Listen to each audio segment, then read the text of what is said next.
Hi, Karen Hasselow here. Welcome back to part 2 of my top 10 hard-won lessons on the way to becoming an empowered mom. Let's dive in.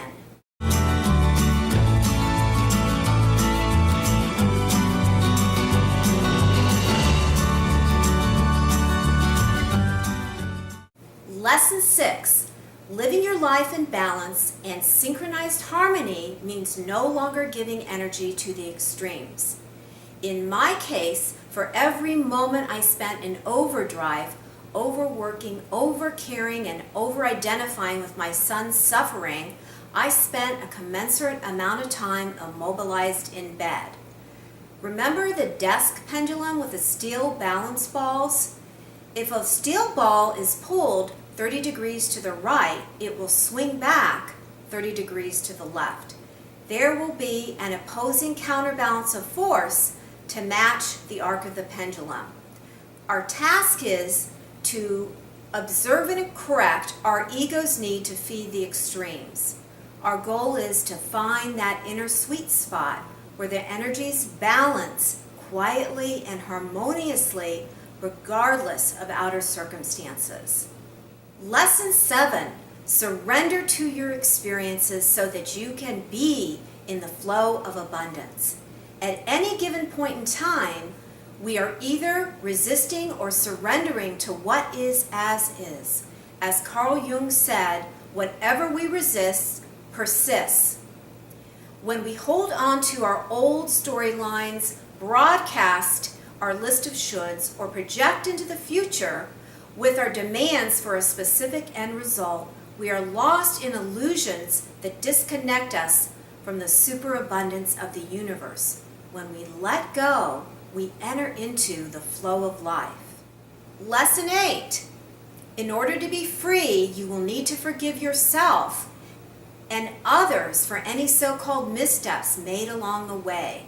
Forgiveness is a self-protection mechanism that releases us from the toxicity of the past so that we can appreciate the freedom of the present moment. Forgiveness means that we unconditionally accept that what happened happened regardless of our opinions as to whether it was right, wrong, good, or bad. To forgive is to set the prisoner free, only to discover that the prisoner was me.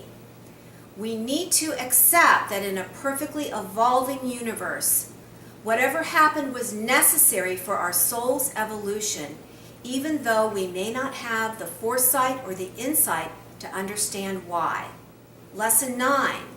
Get quiet, go within, and listen to your divine wisdom.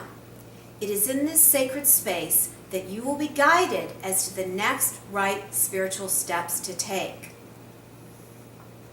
Pray, meditate, rehabilitate your senses, and practice mindfulness daily in order to access your divine messages.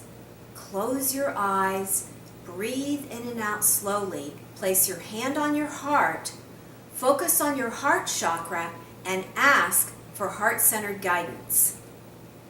Notice what it is your heart is pulling you to do. Lesson 10.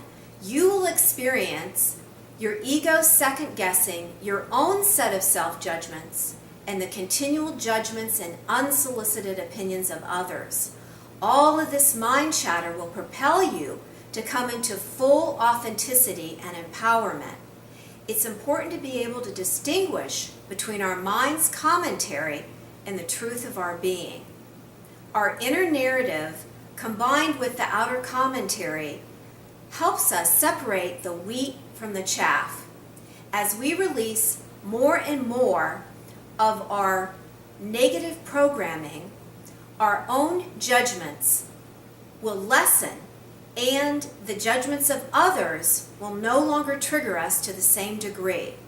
Our goal is to reach a place where other people's opinions, although well-intended, no longer disrupt our peace or dissuade us from our inner knowing. I'll close by quoting Geraldine Kenton. You're now in a secret world.